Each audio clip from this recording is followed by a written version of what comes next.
Bonjour à toutes et à tous et bienvenue dans Fleurs d'avocat. Je suis Lila-Louise Maréchaux et dans ce podcast, je vais à la rencontre des avocats bien dans leur robe. Aujourd'hui, mon invité est maître Boris Rosenthal. Boris est avocat au barreau de Paris depuis 2015. Il fait partie de ces téméraires qui se sont installés dès le début à leur compte. Il exerce en droit pénal et est également membre du bureau de la FNUJA, la Fédération nationale de l'Union des jeunes avocats. Maître Capucine Delignuris m'a parlé de Boris il y a 1 an, quand l'idée du podcast venait de naître dans mon esprit. Boris n'a jamais répondu à mes textos et j'avais donc laissé tomber. Puis, c'est maître Vincent Filola, qui est la 8e fleur d'avocat et qui m'avait été recommandé par ma sœur, qui m'a parlé de Boris. Je n'ai compris que c'était le même Boris que quand l'historique de la conversation s'est affiché sur mon portable. Boris n'a par contre toujours pas répondu à mon texto. C'est là que Vincent m'a dit que Boris était nul avec les textos et qu'il fallait l'appeler. Ce que j'ai fait dans la folie, bien sûr. Boris a cette fois tout de suite répondu à mon coup de téléphone et l'interview a été fixée pour le surlendemain. Le fin mot de cette histoire, c'est que je suis bien contente que cette interview ait eu lieu parce que je la trouve très cool. Merci donc à Capucine et Vincent pour leurs recommandations. Je vous préviens juste qu'au cours de cet épisode, vous entendrez un bruit de sirène, un bruit de travaux et de temps en temps les roulettes du siège de Boris sur le parquet. Vous m'entendrez aussi avoir du mal à poser la bonne question et enfin rire, mais ça, je suppose que vous vous êtes habitués. Bonne écoute! Bonjour Boris Rosenthal. Bonjour. Merci d'être mon invité sur Fleurs d'avocat. Plaisir. Alors Boris, raconte-moi comment et pourquoi tu es devenu avocat. Alors, je pense que pour être tout à fait honnête, ça remonte assez loin. Je crois que d'une certaine manière, quand j'étais gamin, j'étais toujours toujours un petit peu le plus turbulent, le plus, pour parler extrêmement crûment, le plus casse-couille, celui qui faisait les bêtises, voilà. Du coup, quand il y avait quelque chose, qu'il y avait une bêtise qui était faite, on se posait assez rarement la question et on se disait directement, Boris, il est où? Et je pense que j'avais un sentiment un petit peu d'injustice chronique qui est né par rapport à ça, enfin vis-à-vis de cette situation. T'es dans une famille nombreuse? Ouais, j'ai un petit frère et une grande sœur. D'accord. Et même, enfin c'était aussi par rapport à mon cousin. Enfin mon cousin, je l'ai énervé, on a quasiment le même âge. Et c'est genre mon cousin qui est un petit peu mon frère. Et le but était de l'énerver, donc c'était aussi ça. Quand il criait, je devais pas être très loin. Et donc il y avait beaucoup de Boris arrête, Boris fais ci, Boris arrête de faire ça. Et je pense qu'il y a eu un sentiment d'injustice qui est né très tôt. Et du coup, le sentiment le besoin de combattre cette injustice qui est né très tôt aussi. Donc, je pense que c'est ça qui m'a donné envie d'être avocat à terme. Et t'avais relié une certaine résolution de l'injustice avec le métier d'avocat ou c'est venu plus tard? Je pense que c'est venu un peu plus tard. Après, c'est évolutif. J'ai été délégué de classe parce que je me sentais, j'ai peut-être aussi une certaine aisance à la parole et j'étais un petit peu grande gueule, donc une aisance à la parole, une aisance aussi d'expliquer pourquoi les gens avaient des mauvaises notes. C'était important pour moi de pouvoir expliquer ce qui se passait dans la vie des gens et qu'on pouvait pas limiter les gens aux notes qu'ils avaient, et aussi parce que j'étais pas nécessairement un très bon élève. Donc j'avais besoin aussi de justifier, je suis pas quelqu'un de fondamentalement bête, c'est peut-être le système aussi qui me convenait pas. Donc j'avais besoin aussi de l'expliquer, et pour l'expliquer pour moi, je passais aussi par le fait de l'expliquer pour les autres. Donc délégué de classe, représentant, même à l'école des avocats, j'ai été représentant parce que voilà, mais bon, c'est arrivé peut-être après le choix d'être avocat, ça. Mais je pense que ça a été évolutif et à terme... Donc au lycée, au moment de choisir l'orientation, tu es allé en fac de droit? Ouais. Direct, ouais, la question s'est à peine posée. Ça a été laborieux. J'ai redoublé ma première année de droit. Comment t'as vécu ce redoublement? Pas très bien. En fait, j'ai fait mon lycée en internat. Et je suis passé d'un cadre qui était extrêmement ferme. Internat parce que tes parents vivaient à la campagne et que... Non, pas du tout. Parce que j'ai redoublé ma 3e. Et que au bout d'un moment, peut-être, il me manquait un cadre. Et c'était un petit peu la menace qui planait au-dessus de ma tête. Attention, si tu redoubles, tu vas aller à l'internat. Et une fois que j'ai redoublé, c'est moi qui ai fait le choix, c'est moi qui ai pris la décision de dire concrètement, déjà, on va mettre la menace à exécution. Et surtout, je manque d'un cadre. Je sais ce qu'il me faut, c'est un cadre. Donc, allons-y au moins avec l'idée que c'est ce dont j'ai besoin. Et donc, j'étais à l'internat. Je sors de l'internat. Donc, à la fin de la terminale, je rentre à à la fac. Et donc je ressors d'un cadre qui est extrêmement ferme à un cadre qui n'existe plus. Parce qu'à la fac, t'es censé être extrêmement responsable. On te dit, bon bah voilà, dans 6 mois t'as des examens, pendant 6 mois tu fais ce que tu veux, quitte à ce que tu aies tes examens ou pas d'ailleurs. Mais bon. Et donc, première année, tu redoubles. Ouais. Déception. Déception, ouais. Et quand même, tu rempiles parce que tu t'y retrouvais. Enfin, en termes les matières te plaisaient. Oui, les matières, mais surtout l'aboutissement. Je pense que j'avais déjà très envie d'être avocat et que j'allais pas me limiter à un échec et demi. Un échec et demi. Bah oui, parce que c'était le deuxième redoublement, donc un échec et demi. Je pense que j'allais pas me limiter à ça, et je pense que ce qui m'a manqué cette première année de fac, c'était d'avoir des vrais potes. C'est-à-dire genre vraiment j'allais à la fac un petit peu sans trop avoir noué de contact aussi, parce que je n'y allais pas énormément. Tisser des liens avec les gens qui allaient à la fac, donc nécessairement pas de groupe de potes, pas de groupe de révision, pas de groupe de voilà. Et quand je pense que surtout à l'université, quand t'es livré à toi-même et quand t'es tout seul, t'as beaucoup moins de chances de réussite quand tu t'as pas comment dire, d'auto-restriction. Voilà. Et donc la deuxième année, tu t'es chargé de te faire des potes cette fois? Ouais, je me suis trouvé un groupe d'amis qui m'a suivi. Comment t'as fait?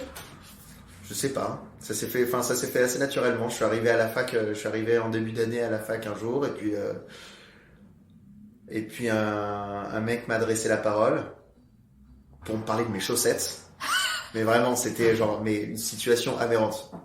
Il me parle de mes chaussettes. Qu'est-ce qu'elles avaient tes chaussettes? Genre rien du tout, fais voir tes chaussettes. Il me dit, mais genre vraiment, c'était la vraie histoire, c'est ça. On se rencontre c'est un ami qui s'appelle Eli. On se rencontre, on tombe à côté et on se retrouve. Je crois que je suis juste devant lui. Il me dit, fais voir tes chaussettes. Il me montre les chaussettes. Ah oui. Et il a l'air déçu de voir mes chaussettes. Je sais même plus quelles chaussettes j'avais. Mais et je me suis dit, oh putain, le mec est chelou. Et voilà, et on est devenu après très amis, et voilà. Et après, d'autres personnes à la fac, dans le groupe de TD, voilà, et on a évolué les années aidant. On avait des ambitions qui étaient relativement communes. Ellie est devenu avocat. Le troisième de la bande également. Valentin est devenu avocat. Et voilà.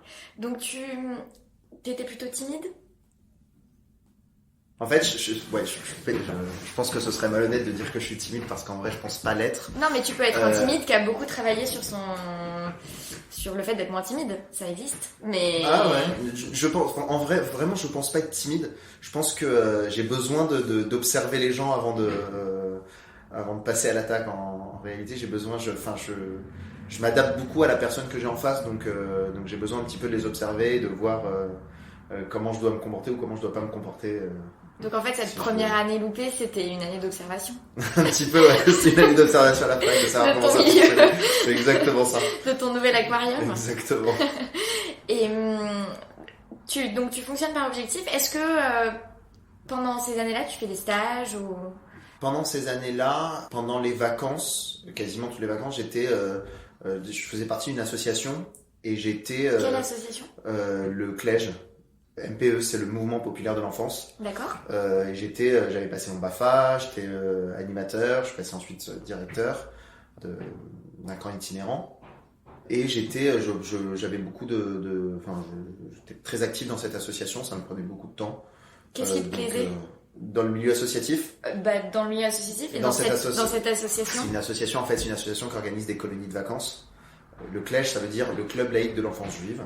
Et c'est un mouvement de jeunesse à l'origine, qui était le mouvement de jeunesse du parti d'extrême gauche d'Europe de l'Est du 19, début 20e. Et donc voilà, qui attachait une importance non pas à la religion mais aux cultures juives, et avec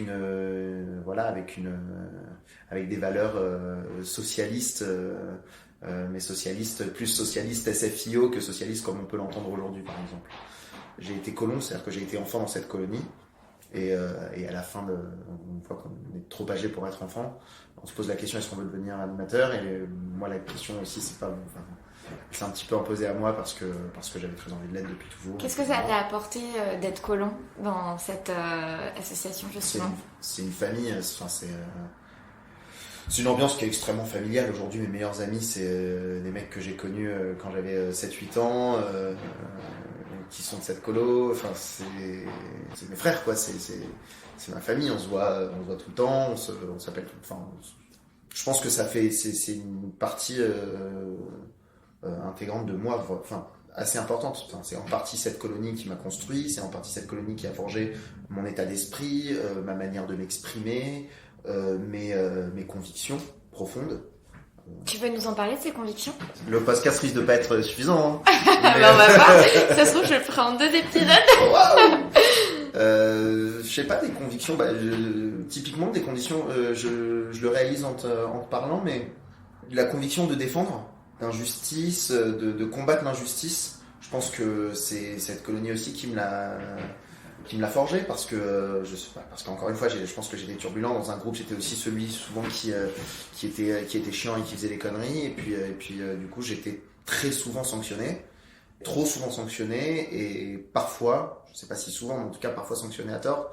Donc voilà, et en même temps c'était une colo où il y avait un grand principe de pédagogie active dans laquelle on responsabilise les jeunes, les enfants à construire leur propre cadre, à construire leur propre colonie, à construire leurs propres règles aussi, qui sont des règles de collectivité. Et voilà, de privilégier aussi ce qu'est la collectivité et le groupe par rapport à l'individu.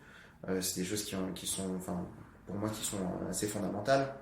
Conviction de combattre l'oppression, de combattre les règles, en tout cas de critiquer les règles qu'on nous impose, de comprendre aussi les règles, pourquoi elles existent.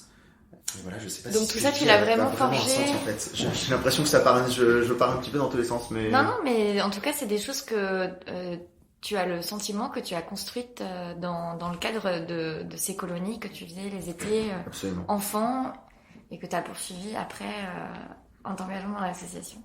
Très bien.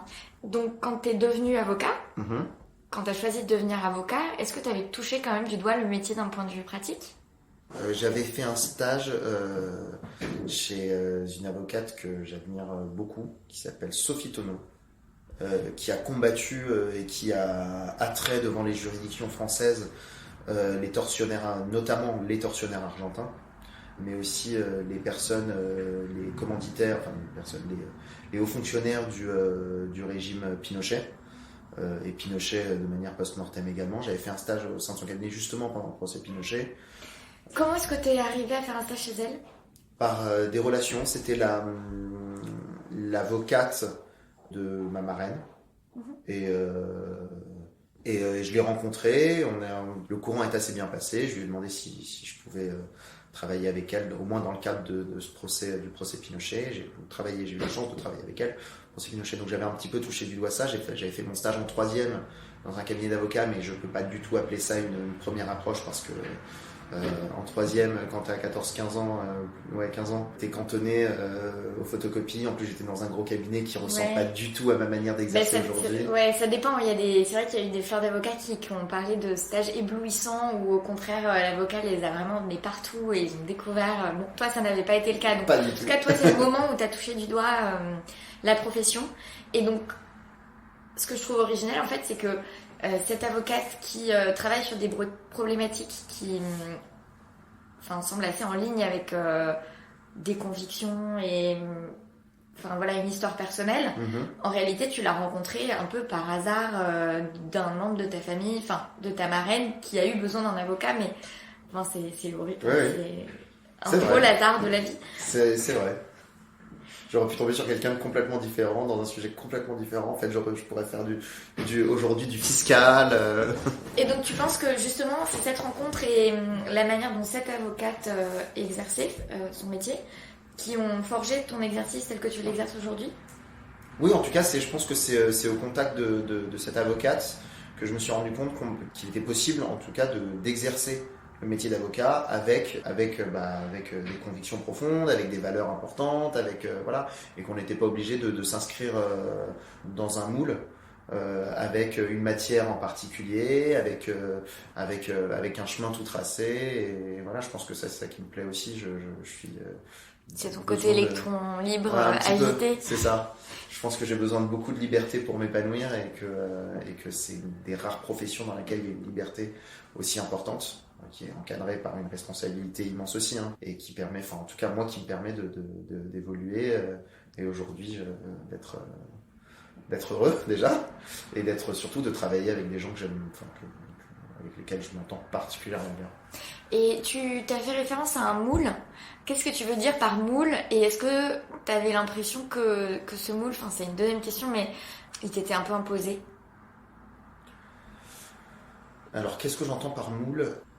Déjà, je pense qu'on se fait une idée des avocats, en les mettant typiquement dans une caste. Les avocats sont tous les mêmes, ou les avocats, ou un avocat c'est ça, ou en faisant une généralité. Moi, je suis partisan aujourd'hui de penser qu'un avocat, c'est déjà une multitude de manières d'exercer, et quand tu demandes à un avocat comment il exerce, je pense que tu le sais mieux que personne, mais il y a 2 avocats et 3 manières d'exercer différentes. Donc voilà. Et quelle était la deuxième question? Et si t'avais l'impression que ce moule, mais donc t'as pas tout à fait répondu en réalité, puisque t'as dit on a l'impression qu'avocat c'est d'une certaine manière, ça renvoyait à quoi pour toi, cette certaine manière d'être, cette image un peu que t'avais? Peut-être à une partie trop importante du système, c'est-à-dire que je pense qu'il y a un paradoxe dans l'avocat, enfin dans la place de l'avocat en tout cas dans la société, qui est que il fait partie d'un système qui est ce qu'il est, d'un système judiciaire qui est plein de rouages et d'engrenages, et en même temps c'est une des seules pièces de cet engrenage qui est indépendante, parce que elle ne répond parce qu'on n'a pas de ministère de tutelle, parce qu'on a une liberté dans notre parole et dans ce qu'on fait qui est quasi totale. Quand on prend la parole pour les intérêts d'un client, on est libre de dire tout ce qu'on veut. On est libre de tout dire, de l'insulte au mensonge, en passant par voilà. Je cite exprès l'insulte et le mensonge parce que pour moi c'est ce qui peut entacher aussi la profession, mais qui est révélateur de toute la liberté qu'on peut avoir.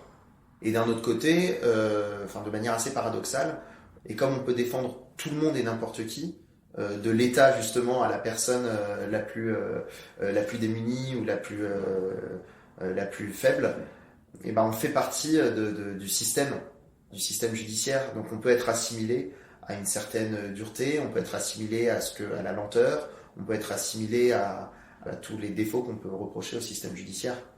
Donc toi, dureté, lenteur, qui était un peu ce à quoi pouvait te renvoyer a priori l'idée d'avocat, c'est quelque chose qui, on le comprend bien, te ressemblait pas.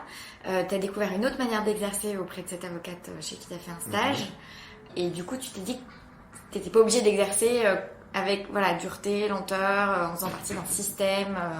T'as découvert une liberté en fait. Une liberté, oui, une liberté, et surtout encore une fois une liberté et j'ai découvert qu'on était avocat, que une personne était avocat non pas parce qu'il choisissait cette voie-là, mais parce qu'il était lui-même, parce qu'il se sentait, je sais pas comment l'expliquer. T'as vraiment ressenti le fait qu'avocat c'est un état, c'est pas une profession. Oui, c'est un petit peu ça, et elle était, et voilà, et encore une fois, Sophie Thonon exerce avec une telle singularité que je me dis c'est pas possible. Déjà tous les avocats ne sont pas comme elle, mais aucun avocat n'est comme elle. Donc du coup je me suis dit ok, c'est génial en fait, c'est parce qu'on peut être avocat singulier. Et comment est-ce que tu as construit ta singularité comme avocat? T'as cru que t'allais ne pas réfléchir ce matin pendant cette interview. J'aurais dû préparer. Fallait m'envoyer des questions avant. Comment j'ai construit la singularité? Je pense que je l'ai pas encore construite. Je pense qu'elle se construit à travers les années,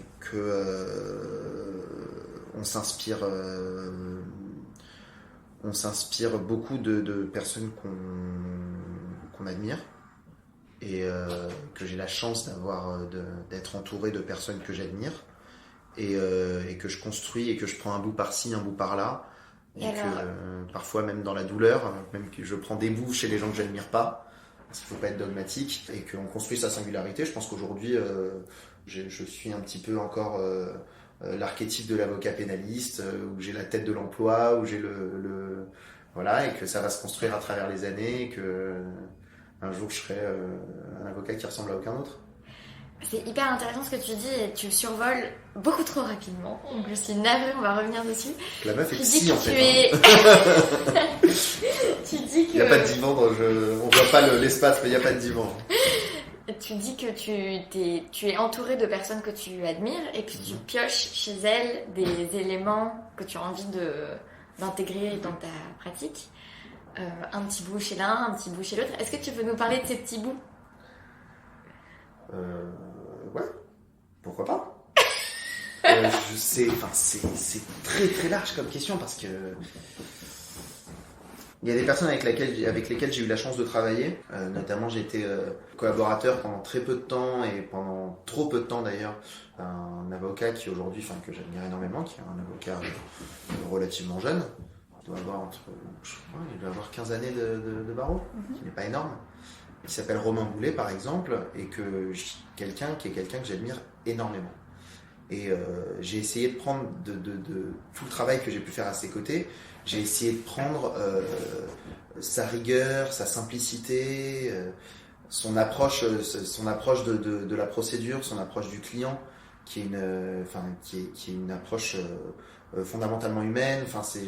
Et en même temps tellement, je sais pas comment dire, mais tellement rigoureuse juridique. Qui est quelque chose que je pense que je n'ai pas naturellement et qu'il faut que je travaille encore évidemment, mais qu'il a fallu que je travaille beaucoup à ses côtés parce que je pense pas être comme ça naturellement. Donc voilà, par exemple, prendre ce petit bout chez lui, je travaille aux côtés d'un de mes meilleurs amis qui est Vincent Fiola, que tu as pu entendre également, interviewer également. Qui est une personne que j'admire aussi beaucoup et que j'essaye de prendre chez lui son sens, je sais pas comment dire, son sens de l'engagement, son approche aussi de la profession, parce qu'on exerce de manière extrêmement différente lui et moi. Et pourtant on a commencé ensemble, on a commencé dans les mêmes locaux, on a commencé aujourd'hui on suit dans les mêmes locaux et on évolue un petit peu ensemble. Et pourtant on exerce de manière très différente. J'ai pris lorsque j'ai fait un stage chez un très bon avocat pénaliste. C'était extrêmement difficile parce que humainement c'était extrêmement difficile. Mais c'est un très bon avocat pénaliste qui a des très beaux dossiers, qui littéralement t'épuise dans tous les sens du terme, physiquement, psychologiquement. C'est quelqu'un qui t'essore, et j'ai essayé de prendre chez lui, par exemple, son regard sur le dossier, parce que c'est quelqu'un qui arrive à voir dans un dossier qui fait 30 000 pages, la page sur laquelle il y a une brèche qui va s'ouvrir, parce que il a un regard d'aigle sur un dossier par rapport à ce qu'il entend, par rapport à ce qu'il discute avec le client, par rapport à ce qu'il voit dans une procédure. Il va savoir où regarder, et à chaque fois qu'il disait va regarder cette cote, ou va regarder ce document, ou va regarder ça, c'est là-dedans qu'on trouvait une brèche dans le dossier, un élément de défense, un élément important. Donc voilà, j'essaie de piocher un petit peu à droite à gauche. Et tu as aussi cité qu'il y a des choses dont tu ne voulais pas, dont tu t'inspirais aussi, d'une certaine manière. Absolument. Pareil, si tu veux nous en parler. C'est difficile, je pense que j'ai travaillé aussi aux côtés de gens, ou même je les vois, je vois des avocats qui ont des manières d'exercer qui sont pas mon approche de la profession. Parce qu'on est dans un métier, on est dans une profession qui est un petit peu concurrentielle, donc certains avocats se permettent énormément de choses, comme approcher des clients qui ont déjà des avocats pour prendre de la clientèle, ce qui n'est pas extrêmement déontologique, je dirais, mais même, sans parler de déontologie et sans rentrer vraiment là-dedans, ce qui est pas, je trouve, très très très moral. Et c'est pas une manière d'exercer. J'ai vu des pratiques, j'ai vu des confrères appeler, appeler des clients en détention ou se faire appeler par des clients en détention en disant ah vous êtes avec lui en détention, passez-le moi au téléphone, alors qu'on sait très bien qu'il a un avocat. J'ai vu des confrères promettre monts et merveilles à des personnes, à des clients, je vais vous sortir de prison en une semaine, vous êtes sorti de prison. J'ai vu des mecs, et c'est une réalité. J'ai vu des avocats dire à des clients on va payer un tel, on va payer le juge, on va payer le procureur, ce qui est une connerie sans nom et surtout un mensonge à l'état pur. Enfin, c'est des choses que j'ai pu constater et voilà, je pense que c'est en voyant aussi ce qu'on ne veut pas devenir qu'on devient la meilleure version de soi-même. Donc au contraire, toi, une loyauté et une sincérité dans une certaine réalité du dossier et par rapport aux clients, de ne pas se mentir. Bon, on y va, on fait tout ce qu'on peut, mais on ne se ment pas sur les chances ou ce qu'on peut faire.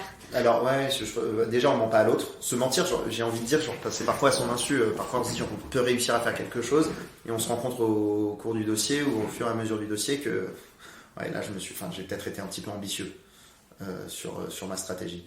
Mais non, donc se mentir, c'est pas.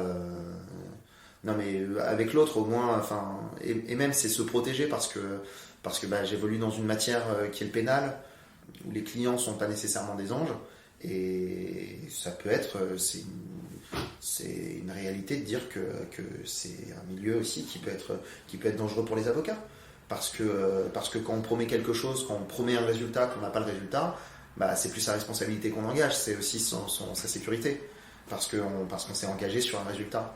Tu t'es déjà senti un peu menacé par ton exercice ? J'ai déjà reçu des menaces.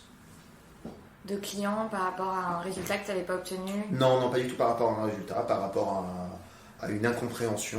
Ce que je disais, c'est qu'on est tributaire, nous, d'une lenteur judiciaire, on est tributaire aussi de décisions de justice, de décisions des juges, d'orientation du parquet, du ministère public.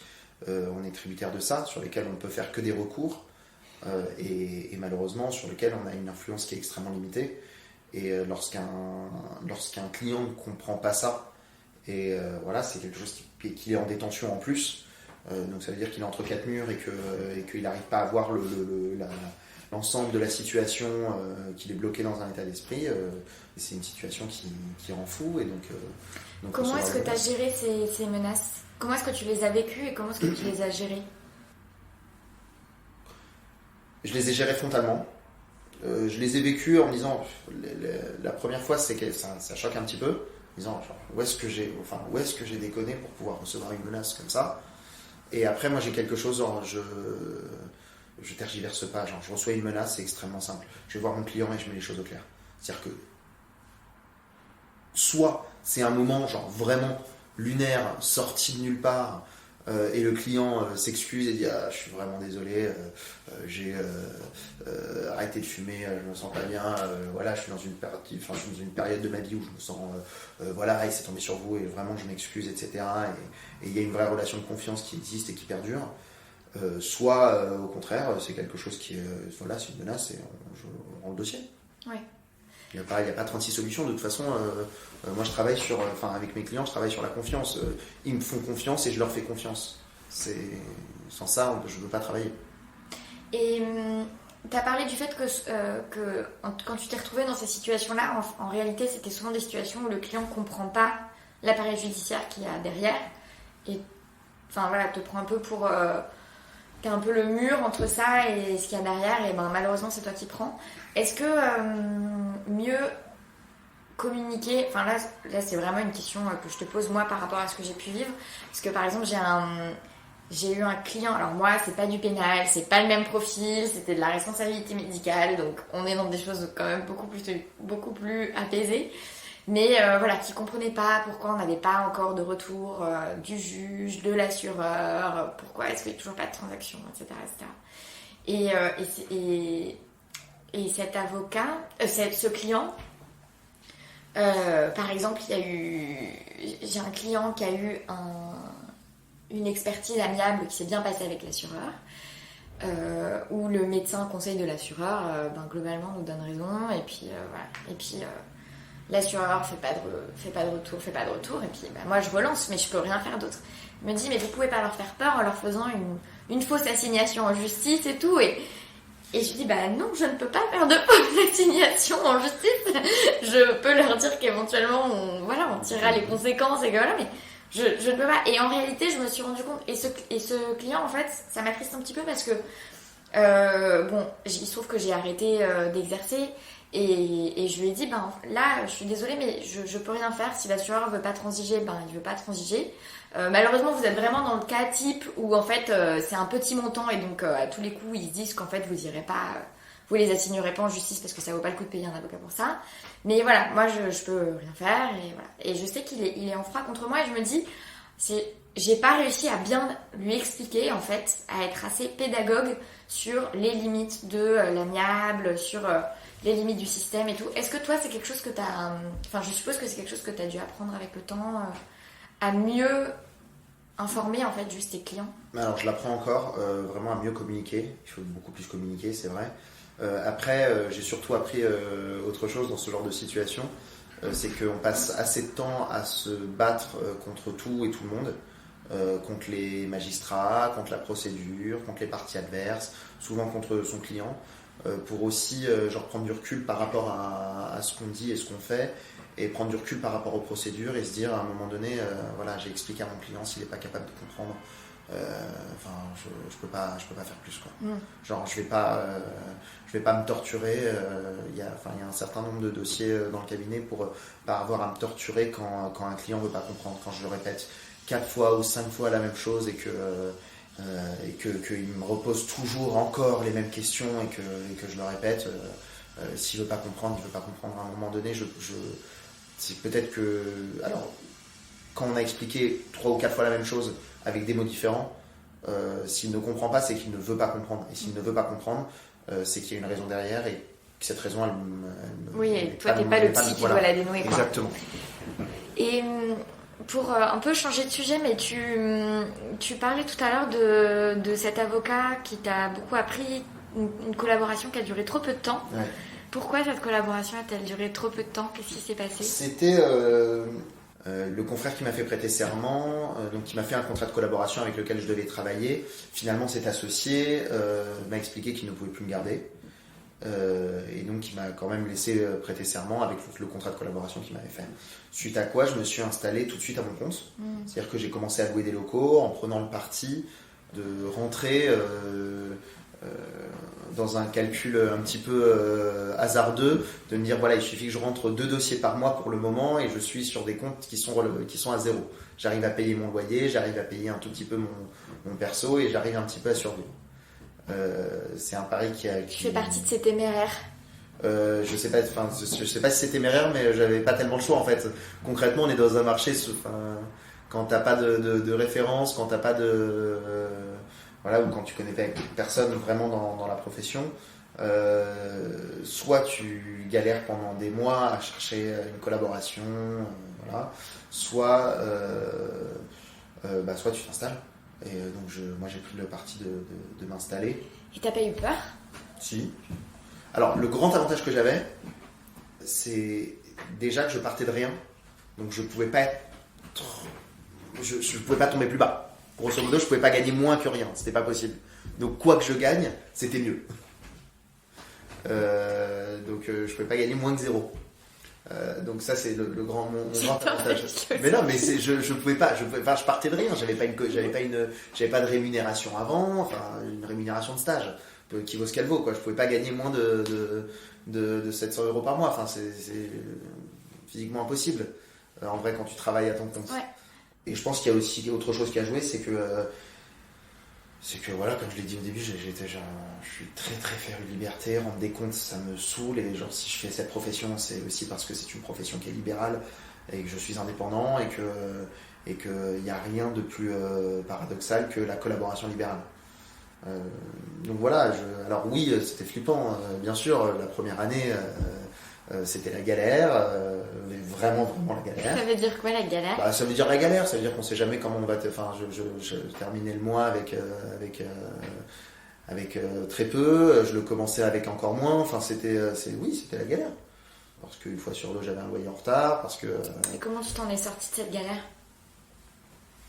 en étant en redoublant d'efforts, en étant très présent, en me forçant à avoir du travail, en me forçant à faire les choses, en faisant même du bénévolat, en me montrant, en développant une clientèle, voilà. Et en rencontrant aussi des personnes, et notamment cet avocat pour lequel j'ai bossé trop peu de temps, pour revenir à la question initiale.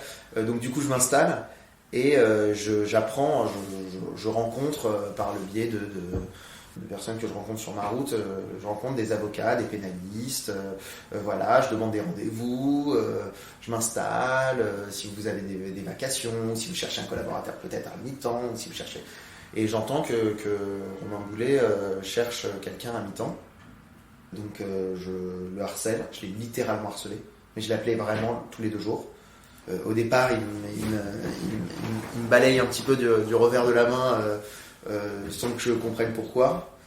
Je découvre, je comprends ensuite pourquoi et il traverse une période difficile et tout simplement on finit par se rencontrer.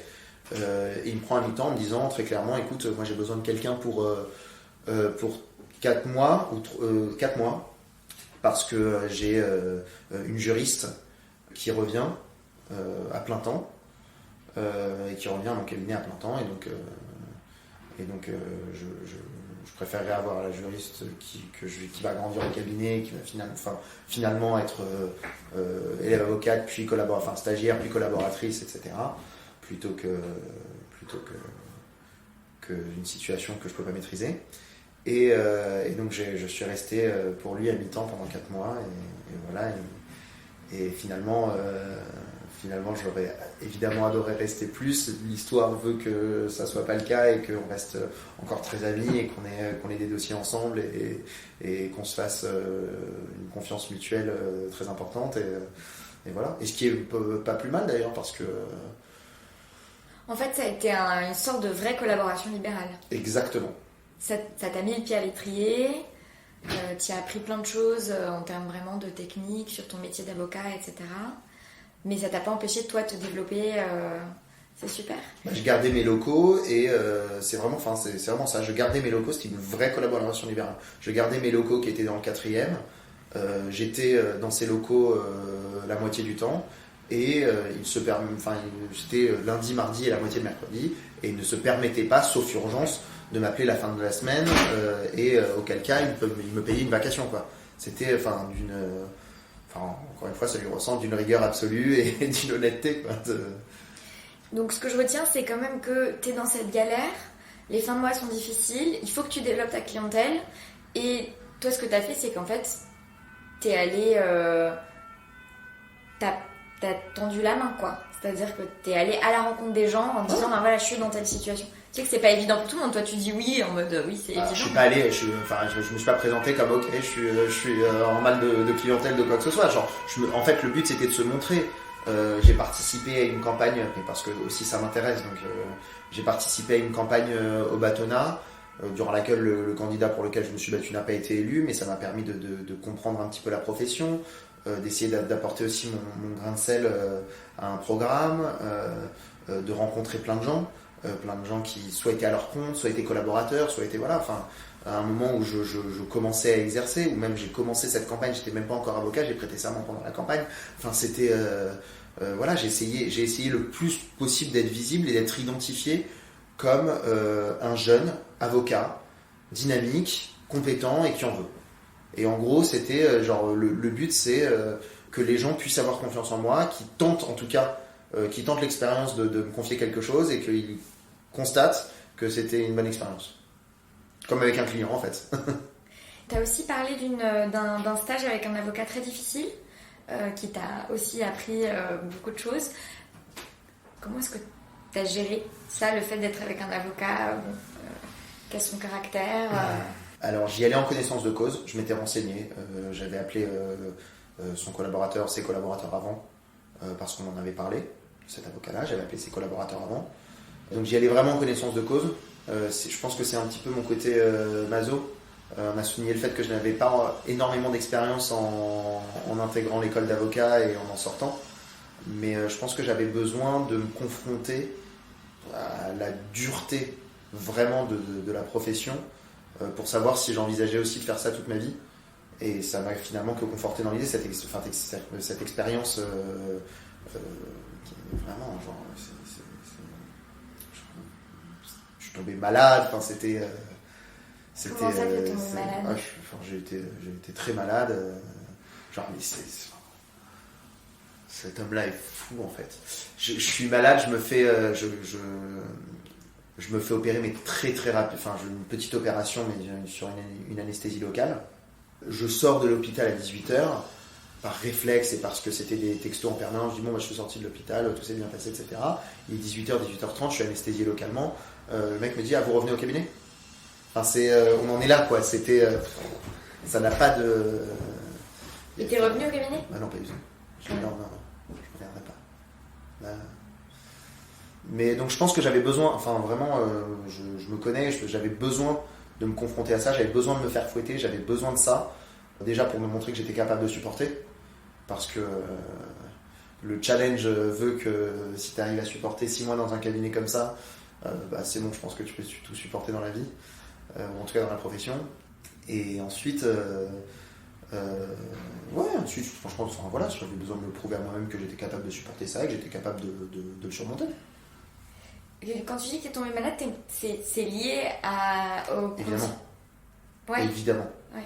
Bah, je le vois, et alors c'est pas tout le temps le cas, mais quand on tombe malade, ça veut dire qu'on n'a pas le système immunitaire pour se défendre. Ça veut dire soit qu'on est fatigué, soit qu'on prend pas soin de soi, soit que ça veut dire qu'on travaille beaucoup, ça veut dire qu'on pousse les limites physiques, nos limites physiques. Et là,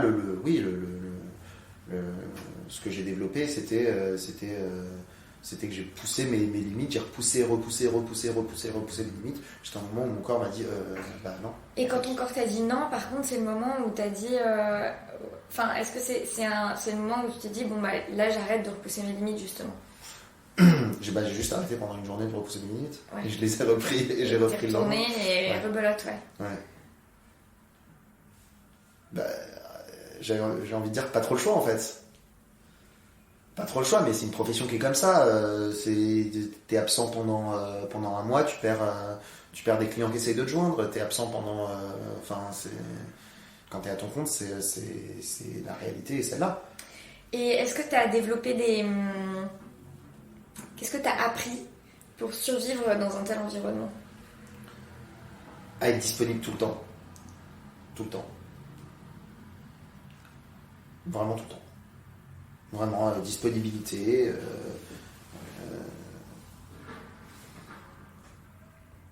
Et au moins à répondre quand on n'est pas disponible, c'est qu'on s'arrange pour qu'il y ait quelqu'un de confiance qui le soit. Parce qu'il faut être réaliste, on n'est pas disponible tout le temps. Et on a le droit de ne pas être disponible tout le temps, même dans ce métier. Par contre, c'est important que la relation de confiance qu'on noue avec nos clients soit suivie.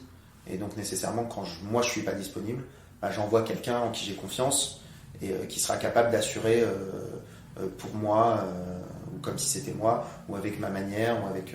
voilà. Et au-delà de l'environnement concurrentiel, je voulais faire référence au fait de travailler avec un fou, comme tu dis. Ouais. Qu'est-ce que tu as appris sur ça, sur comment travailler avec un fou? Bah, déjà, pas le devenir. Et comment ne le devient-on pas? Bah, en évitant les pratiques qui font devenir fou, en évitant les pratiques qui se mettent en danger, en évitant de pratiquer, en évitant de maltraiter les autres. Je pense qu'on travaille bien quand on est dans un environnement qui est relativement sain. Mais pendant que tu y étais, parce que tu es quand même resté 6 mois, donc ouais. Qu'est-ce que tu as développé en fait? En termes professionnels? Ouais, en termes professionnels, relationnels. Tout, j'ai arrivé quasiment sans expérience, mais avec une grande volonté, enfin en tout cas vraiment avec envie de faire les choses. J'ai développé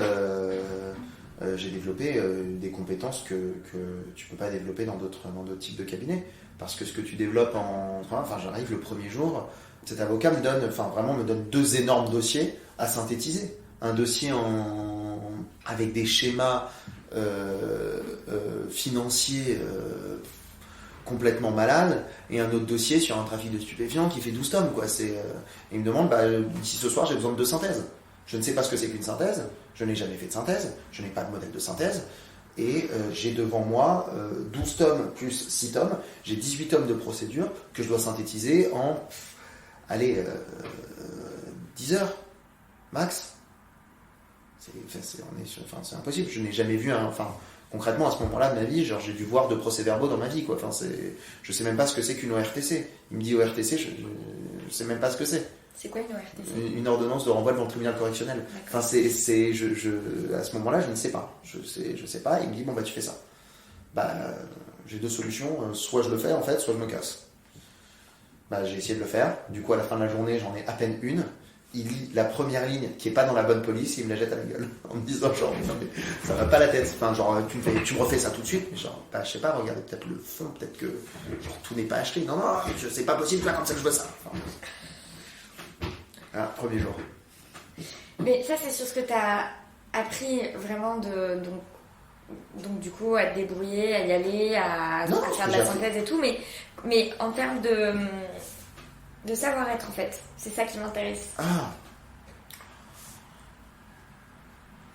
Comment est-ce que t'as fait, bon t'es tombé malade, donc quand même, mais pour arriver à travailler avec cette personne? Encore une fois, j'y allais en connaissance de cause, donc j'y suis allé en me disant genre je vais faire les 6 mois. J'ai un gros avantage dans cette histoire. Une fois que tu y étais, je me suis même pas posé la question. Il a jamais été question que je parte avant, il a jamais été question que je quitte, il a jamais été question, il a jamais été question que je me plaigne, il a jamais été question. Mais t'as réussi quand même à... Je pense que je te pose mal la question. Est-ce que t'as réussi à mieux comprendre comment cette personne fonctionnait pour que ça se fasse mieux? Oui, au bout d'un moment, on commence à lier le premier jour, c'est le premier jour. Au fur et à mesure du travail que je produis, des choses que je fais, je me fais engueuler régulièrement, mais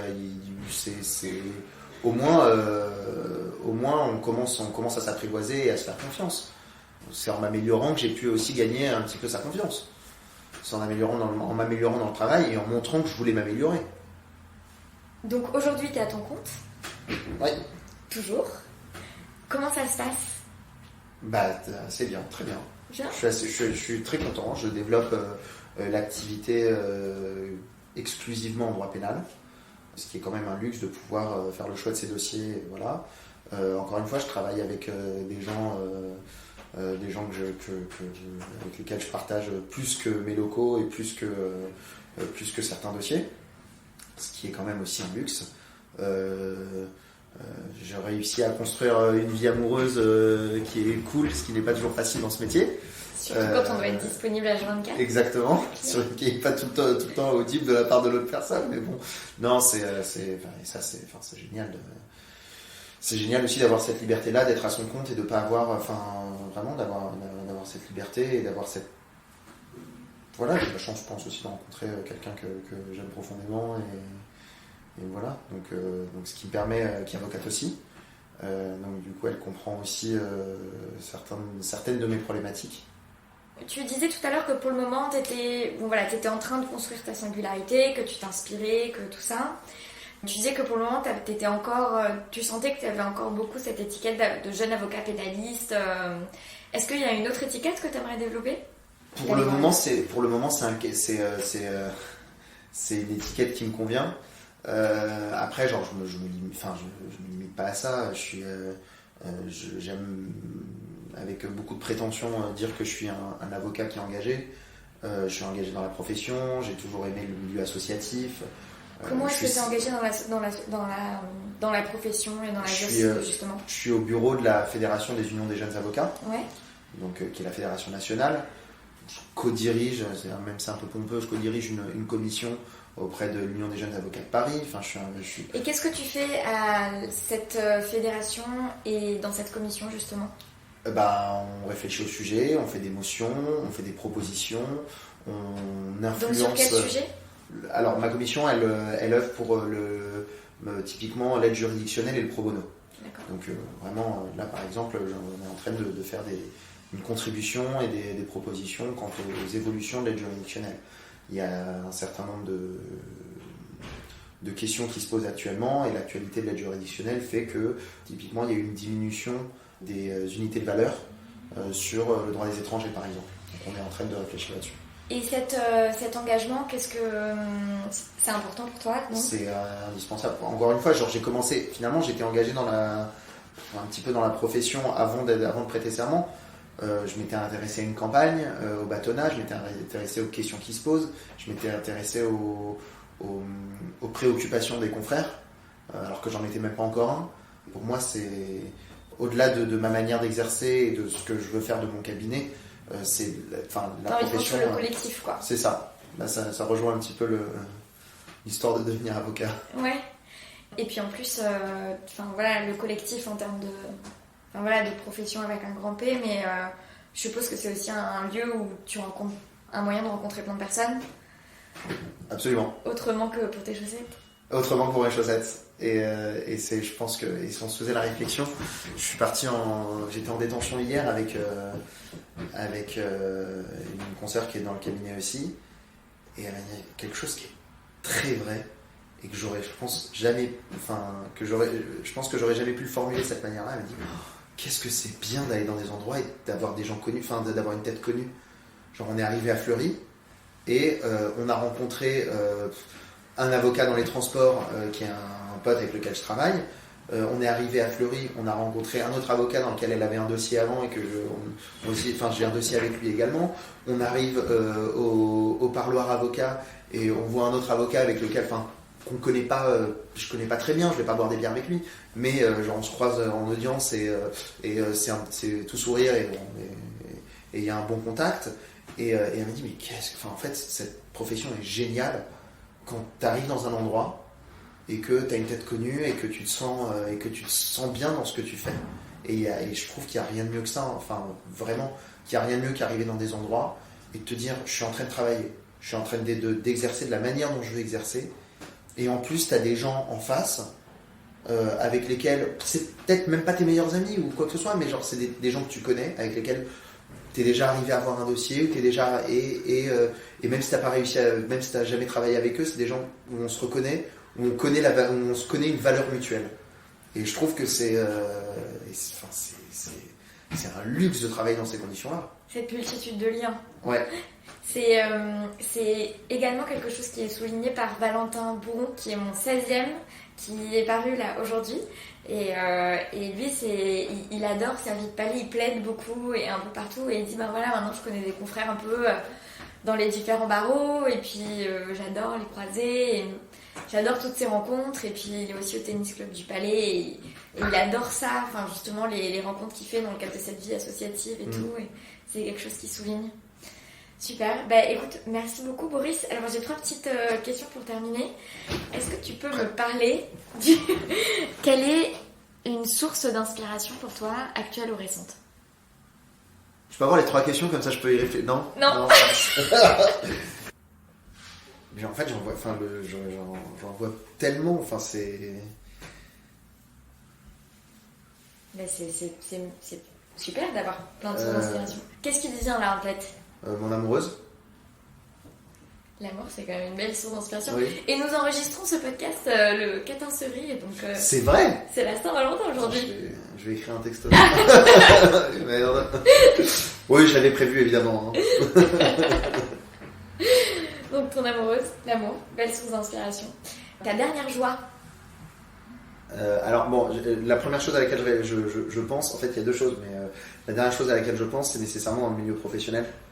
Plutôt la première chose à laquelle je pense, c'est dans le milieu professionnel.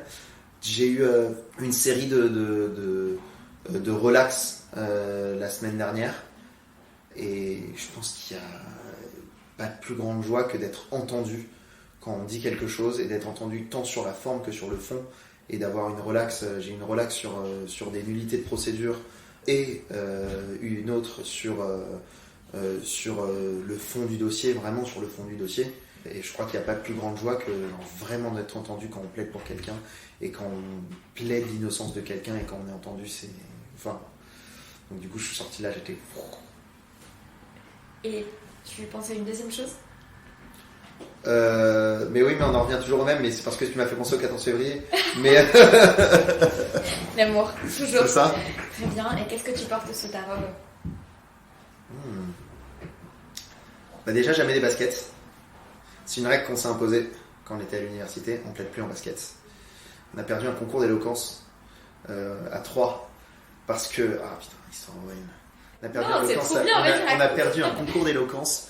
On prépare un dossier, on est en deuxième année.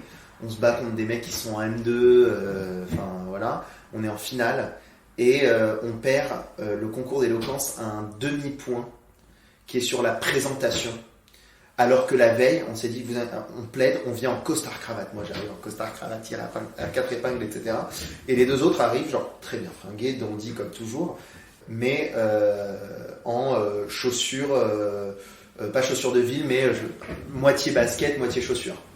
Et on a perdu le concours d'éloquence à un demi-point, tenant à la présentation. Et depuis, moi, je me suis promis, on s'était promis d'ailleurs, de jamais plaider en basket. De plus jamais plaider en basket, parce que ça se joue à ça parfois. Donc déjà, je porte pas des baskets. Qu'est-ce que je porte sous la robe?